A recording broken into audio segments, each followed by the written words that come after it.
नमस्कार। चंद्रकांत भाई भट्ट अमेरिका से। हर इंसान, दुनिया का कोई भी हो, इंसान इंसान ही है। उसमें काम, क्रोध, लोभ, मद, लोभ, मोह, ईर्ष्या, स्वार्थ, अभिमान, ये सब कुछ है, सब कुछ है।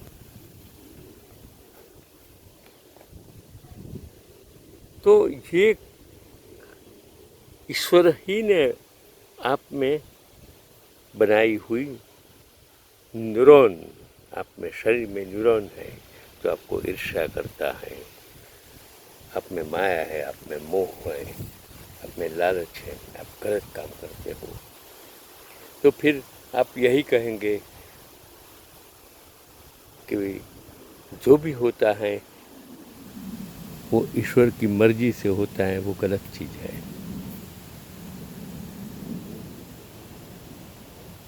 न्यूरॉन्स हमारे शरीर में है, क्रोमोसोम्स है, क्रोमोसोम्स पर जीन है, वो आपको सब कुछ डिसाइड करता है कि आप मनुष्य में से मनुष्य, प्राणी में से प्राणी, पक्षी में से पक्षी, एक ही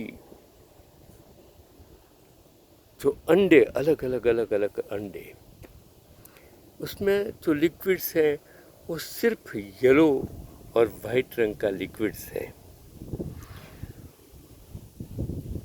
कुछ नहीं है अंदर।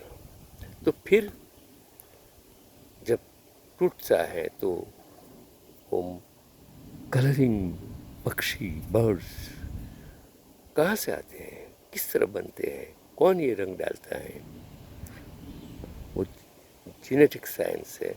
इंसान सिर्फ यही कर सकता है। मैंने आर्टिकल्स पढ़ा कि भाई जो गीता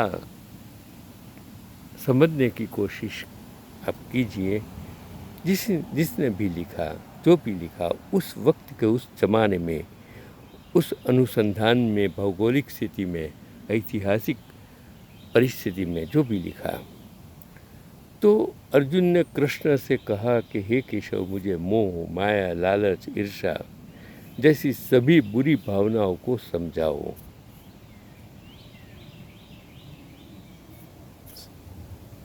मैं आपको समझाता हूँ।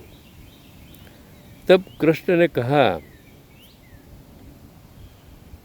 उस जमाने में कैंडी नहीं थी, यहाँ एंडी, कैंडी, कैंडी ऐसी सरनेम बहुत है, नाम भी है। मैं बात करता हूँ कैंडी, जो इंडिया में खाई जाती है।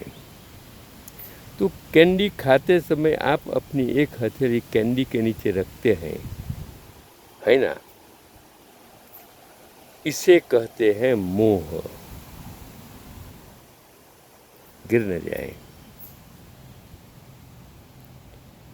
भले भी वह कैंडी खत्म हो जाए, आप उसे चाटते रहेंगे, है ना? इसे कहते हैं लालच। और छड़ी, मतलब जो चिप्स होती है, फेंकने के बाद उसी वाले की कैंडी देखकर, दूसरे वाले की कैंडी देखकर यह सोचना कि यह अभी तक खत्म क्यों नहीं हुई। इसे, उसकी कैंडी देखकर हम जल्दी खा लेते हैं, उसकी कैंडी नहीं, वो खा रहा है तो हमने ईर्ष्या, उसको ईर्ष्या कहा जाता है। कैंडी खाने से कैंडी पिघल कर नीचे गिर जाती है और हाथ में खाली हो जाती है। जब कीमत दिमाग में आती है तो क्रोध आता है कि गिर गई। अभी भी पड़ा हुआ है, सोने के बाद भी 3 घंटे तक बिस्तर पर पड़े रहना, सोने के जागने के बाद भी 3 घंटे पर बिस्तर पर पड़े रहना, उसको आलस कहते हैं। रेस्टोरेंट में खाने के बाद भी हम मुंह भरकर मौखिक जो मुखवास होता है, वो खाते रहते हैं, इसे टूटता कहते हैं। फिर भी ताला उखाड़ना, उसे हम डर कहते हैं। पानी पूरी वाला, क्या तुमने कहाँ 5 पूरियाँ खाई और फिर 5 खाली पूरियाँ खा ली, उसके बाद आप उसके पास मांग कर खाली पानी पूरी खाते हों, उसको शोषण कहते हैं।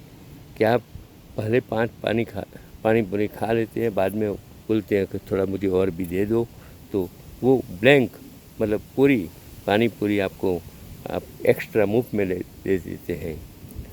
फल तक अंतिम बूंद वायु पूरी होने के बाद भी आप भूसे से वायु बाहर खींच लेते हैं, इसे भ्रम कहते हैं। आप जो ड्रिंक्स लेते हैं उसमें पाइप होती है, वो ड्रिंक खत्म हो जाएगा अंदर, फिर भी आप चूसते रहेंगे, उसको हम भ्रम कहते हैं कि अंदर कुछ है। जब आप अंगूर लेने जाते हैं, 5-7 खा सकते हैं, खा लेते हैं, और अंगूर ऊपर से महंगे हैं, तो आप क्या कहकर जा रहे हो, इसे कहते हैं कि ये बराबर नहीं है। वो मुफ्त के 5-6-7 अंगूर आपने खा लिए, इसी तरह हर चीज़ आपने खा ली मुफ्त में, वो अक्षम्य अपराध कहा जाता है। जो आप लाइन में पंक्ति में बैठकर भोजन करते समय जब आप रबड़ी या रस वाला आता हुआ देखते हैं, तो तुरंत अपना कटोरा खाली कर लेते हैं, उसे छल कहते हैं। उपरोक्त पूरी बात अगर आपको जानकर हंसना आता है, तो उसे शांति संदेश कहा जाता है। इसका मूल्यांकन इसी से किया जा सकता है कि आप अपने जीवन में कितने लालच, लोभ, स्वार्थ, जब आपका किसी से काम होता है, मतलब होता है, सालों तक आप उसको याद नहीं करते हैं, फिर अचानक फ़ोन की घंटी बजा देती है वो, अरे भाई मैं तो बहुत दिन हो गए, मैंने सोचा कि कहाँ हो, क्या करते हो, सारी बात करते हो। फिर आप बोलेंगे कि भाई ये आपके वहाँ ये मेरा एक काम है, तो आप कर सकते हो, उसको हम स्वार्थ कहते हैं। और जब भी कोई इंसान के पास आप बिना स्वार्थ उसका काम, बुढ़ा हो बच्चा हो, उसको मदद करते हो, उसको हम निस्वार्थ कहते हैं। न तो आपको सत्ता की लालच है, न तो आपको धन की लालच है, सिर्फ आपको काम करना है, मदद करना है, वो आपकी इंसानियत है, मानवता है। तो ये सब चीज़ें कि मैंने एक उसके बाद में एक आर्टिकल्स और पढ़ा कि ये पोस्ट खुद भगवान ने लिखी हो, जिसने भी लिखा है, मतलब वो जो मैंने पढ़ा हूँ वो उसने अफलातुन लिखा है कि आप लाख हैं और मैं एक हूँ, मैं शांति से रहना चाहता हूँ, लेकिन आपको मंगला आरती करनी चाहिए, मुझे यह करने की इच्छा है। बाग की तरह सजे और बबूल की तरह तैयार हुए इसे करें, भोग मुझे लगाओ और अपने आप को स्वस्थ रखें, आप खा जाओ। उस दिन एक जलेबी चाखूँगा, उस दिन से प्रसाद खाना बंद करो।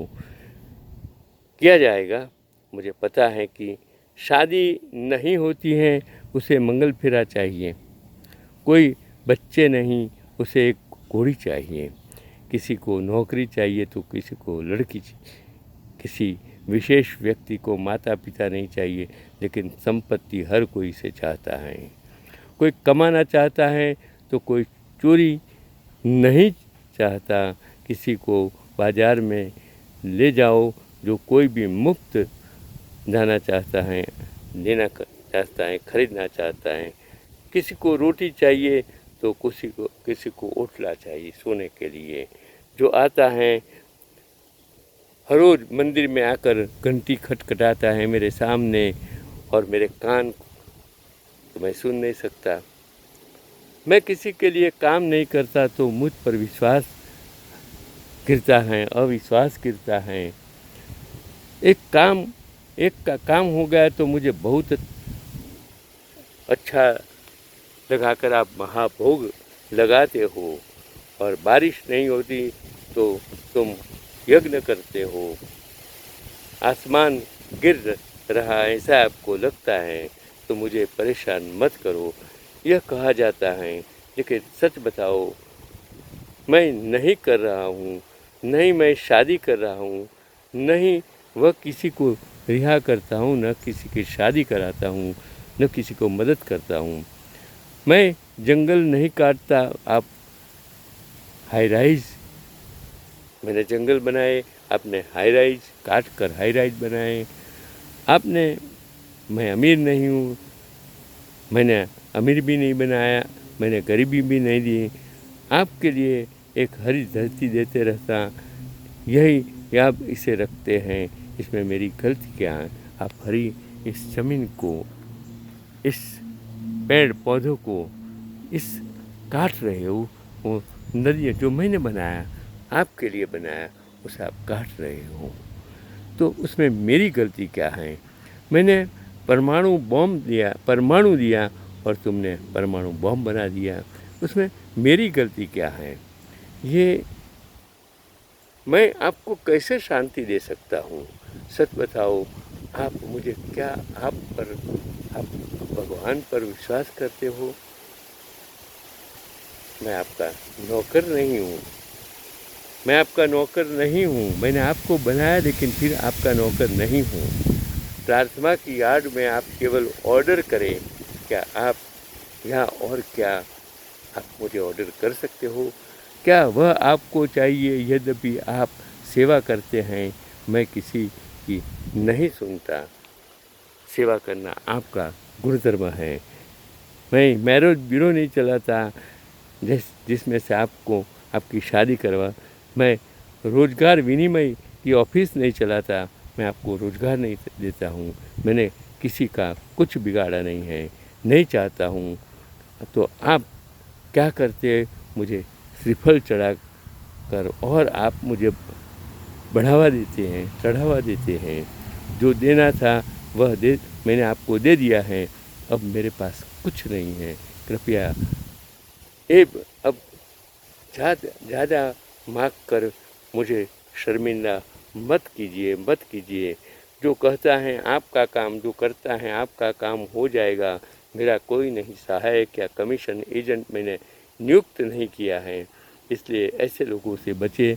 आप आज तक आपने बहुत प्रार्थनाएं की। आज मैं प्रार्थना कर रहा हूँ, और मैं यह भी जानता हूँ कि मैं जो कहता हूँ उस पर कोई अमल नहीं करता। मंदिर में मेरे पास आने के लिए मैं आपको नहीं कहता हूँ, इसलिए मेरा कहना है कि कोई ज़रूरत नहीं है, इसलिए मेरे पास मत आओ। और हाँ, आखिरकार बस इतना ही मैं तो यही कहूँगा कि अपने कर्म पर ध्यान दें, मेरे दर्द को समझे, इस आशा के साथ कि मैं शब्दों को विराम देता हूँ। यह सब कर्म का चक्र है, कर्म फल के बिना नहीं रह सकता। आप जो करेंगे उसमें आपको आनंद आएगा। तुम्हारा रब लिखितम तुमसे थक गया है। मैं मैं ईश्वर हूँ, जो आपको मैंने सब कुछ दिया है। आप गलत करते हो, आप गलत करने के बाद आप मेरे पास आते हो। मत आओ, मत आओ, मत करो, मत गलत काम। आपको मेरे पास आने की ज़रूरत नहीं होगी, क्योंकि मैं हमेशा आपके साथ हूँ, आपके साथ हूँ, आपके साथ हूँ, ईमानदारी के साथ हूँ, मानवता के साथ हूँ, इंसानियत के साथ हूँ।